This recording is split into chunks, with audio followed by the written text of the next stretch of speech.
Cette chaise est quand même galère, hein. Alors c'est une chaise haute qui ne fait que tourner sur elle-même, vu que j'ai rien pour me tenir à proximité, c'est un peu compliqué de monter dessus. Ouh, alors je commence à tourner dans tous les sens, il va falloir que j'essaye de me remettre hop face à vous. Voilà. Salut les filles, les garçons, j'espère que vous allez bien. En tout cas, moi je suis super heureuse de vous retrouver à nouveau pour une vidéo Sissi Talk. Ça faisait un petit moment que j'avais pu réagir à des vidéos d'actualité. Alors là, je suis super excitée.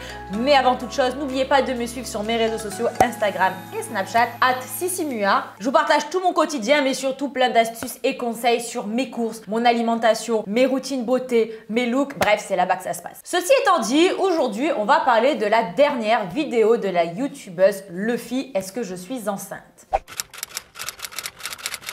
Donc pour la faire courte, Luffy, c'est vraiment une youtubeuse que j'adore. Elle et Enzo, vraiment, ils me font trop rire. Alors c'est pas toujours volontaire de leur part, hein, d'ailleurs. Et donc récemment, Luffy a fait une vidéo en rapport avec son corps et surtout aux nombreux commentaires qu'elle reçoit, lui demandant si elle est enceinte à cause d'un petit ventre ballonné. Et j'ai eu envie de répondre dans cette vidéo Sissi Talk à Luffy parce que souvent, quand je vois des vidéos comme ça me fait réagir, hein, comme vous. Je me dis des choses dans ma tête et en fait aujourd'hui, j'ai plus envie de les garder pour moi et j'ai envie de les partager avec vous. Donc une fois de plus, on n'est pas tous obligés d'être d'accord, on n'est pas tous obligés d'avoir le même avis, on est là pour partager, mais toujours en restant dans le respect évidemment. Alors au début de la vidéo, donc elle explique qu'en fait les commentaires redondants d'abonnés lui demandant si elle était enceinte à cause de ce petit ventre ballonné sur certaines photos ont fini par lui créer de véritables complexes sur des choses qu'elle avait même pas en fait remarquées auparavant. Et ça c'est extrêmement vrai, on entend beaucoup parler aujourd'hui de l'influence un petit peu négative que certains Instagrammeurs, YouTubeurs, etc.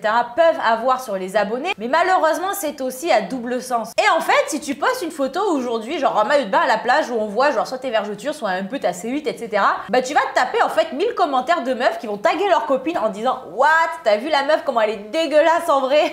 Et ça, bah c'est pas facile à encaisser et à assumer pour tout le monde, même quand on est youtubeur ou instagrammeur de renom, on va dire. De renom, genre la meuf, ça y est, sort à nouveau ses expressions de vieille meuf aigrie. Tentative T, c'est bon, je gère le truc maintenant, ça y est les filles, genre je suis une pro. Et les gens pensent trop souvent à tort malheureusement que lorsque tu t'affiches sur les réseaux sociaux, bah en fait on a le droit de tout te foutre à la gueule. Bah c'est assez grave en fait de penser ça, c'est comme si je te dis, il y a une fille ronde qui va à l'école en jupe et tout le monde lui fout à la tronche des trucs genre horribles parce qu'elle a des grosses cuisses, qu'elle a de la cellulite sur les cuisses, etc.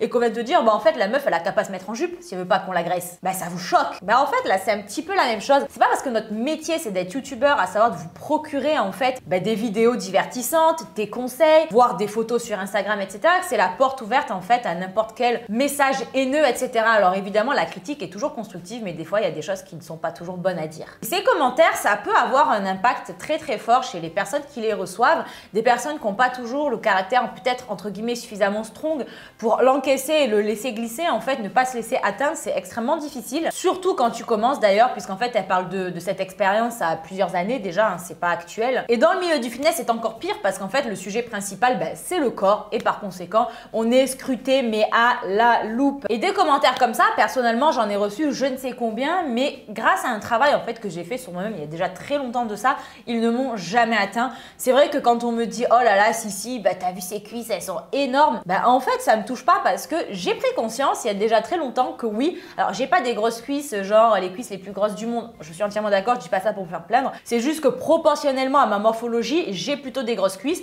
ce qui est un fait et je l'accepte en fait. Oui, on peut dire que mes cuisses sont grosses, elles sont grosses, je m'en fous. C'est comme quand on me dit ah Sissi elle a une mâchoire carrée, on dirait une mâchoire de mec. Ouais, j'ai une mâchoire carrée, ma mâchoire elle est comme ça, elle me pose aujourd'hui aucun problème, même si à une époque elle m'a complexée, je l'ai accepté, c'est la vie. Et tu peux dire j'ai une mâchoire de mec, en fait je m'en fous parce que oui c'est la vérité, faut appeler un chat après au bout d'un moment, tu vois. Et ça m'est déjà arrivé de poster des photos en fait où j'avais un peu de cellulite, où j'ai eu des commentaires là-dessus.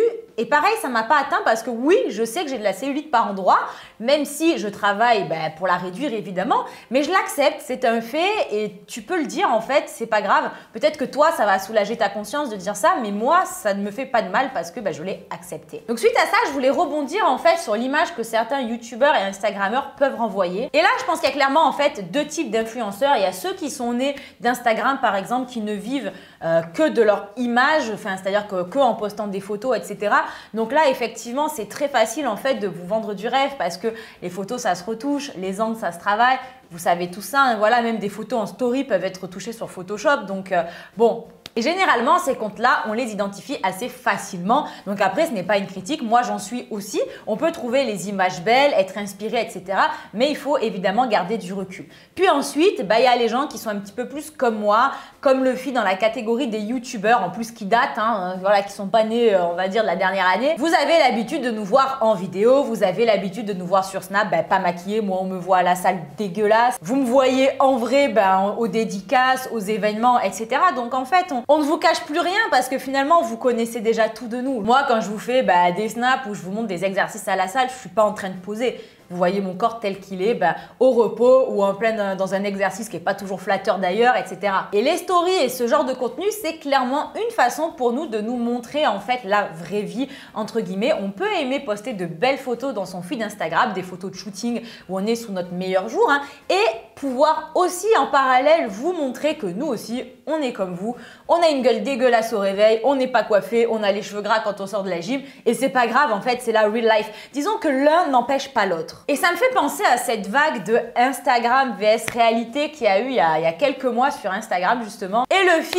elle a dit que ça lui avait fait du bien en fait de voir des photos comme ça, que ça l'avait décomplexé. Donc moi je suis très heureuse si ça peut en tout cas faire du bien à certaines personnes, mais je vous cache pas que moi j'ai été très sceptique. J'ai trouvé ce mouvement extrêmement hypocrite et je vais vous expliquer pourquoi. Moi je l'ai pas fait, je me suis pas prêtée au jeu tout simplement parce qu'en fait je le fais déjà et depuis le début. C'est-à-dire que comme je vous le disais, même si je poste de belles photos sur Instagram, ça m'empêche pas en fait de me montrer sous mon vrai jour en story, en vidéo YouTube, etc.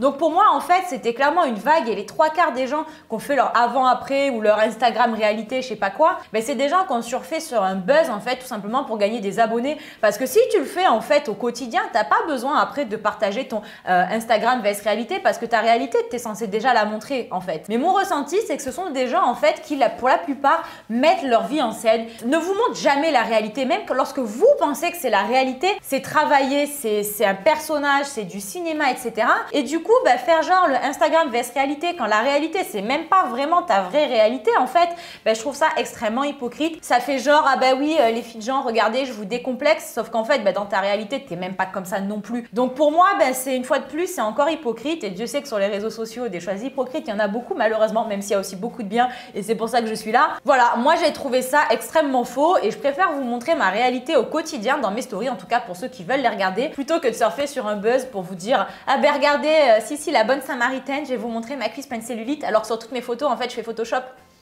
Je dis pas que je fais Photoshop sur toutes mes photos. Donc voilà, comme je vous le dis, toujours chacun fait ce qu'il veut de sa vie, ça ne nous regarde pas. Enfin, disons qu'on a le droit d'avoir un avis personnel, mais moi personnellement, c'est vrai que je m'exprime assez rarement sur des choses qui ne me conviennent pas parce que j'estime que chacun est libre de faire ce qu'il veut. Mais pour une fois, je vous donne mon ressenti. Moi, j'ai beaucoup de mal en fait avec les gens qui manipulent un petit peu leur communauté, qui leur font croire des choses. Et vous, malheureusement, vous connaissez pas l'envers du décor, donc pour vous, c'est plus difficile en fait à discerner. Et comme vous le savez, moi en tout cas, c'est pas mon état d'esprit. Évidemment, être youtubeur, c'est un métier, mais je pense qu'on peut l'exercer en étant fair vis-à-vis de sa communauté et de soi-même surtout. Et tout ça pour conclure en fait qu'une fois de plus, le plus important, c'est pas de ressembler à telle ou telle célébrité, telle ou telle meuf en fait d'Instagram. Il faut tout simplement comprendre et accepter que les photos d'un feed sur Instagram, c'est simplement un album photo. C'est travaillé, c'est retouché, c'est une façade et c'est comme ça en fait qu'il faut le prendre. Moi, j'adore suivre des comptes par exemple de filles qui font du make-up qui sont toutes refaites. Tu tapes leur nom, tu mets avant-après sur Google, tu ne les reconnais mais absolument pas, mais c'est pas grave en fait parce que ces filles-là, je les trouve quand même super respirantes et j'oublie pas cette réalité en fait. On est très nombreuses à avoir de l'acné pendant les règles, à être ballonnées après avoir mangé, moi la première, je vous cache pas. On a aussi de la cellulite, la plupart des femmes en ont. Et c'est ça la réalité des femmes, c'est pas une photo comme ça prise sur Instagram. On n'a pas tout un super dermato high-tech de LA ou le meilleur chirurgien de tous les États-Unis, des stars et compagnie, mais c'est pas grave, le plus important c'est de devenir la meilleure version de soi-même et surtout d'arrêter un petit peu de s'occuper des affaires des autres. Moi, Luffy, quand elle a dit qu'on lui avait dit qu'elle était enceinte, genre quand on lui a dit qu'elle lui avait dit, ouais bon, ça fait beaucoup de dit, mais ça m'a un peu choqué parce que genre Luffy, elle a pas de ventre quoi, enfin faut arrêter. Le but c'est pas de tomber dans une obsession du petit ventre ou une obsession de la culotte de cheval. Oui, moi aussi j'ai un petit peu de cellulite sur le côté des cuisses,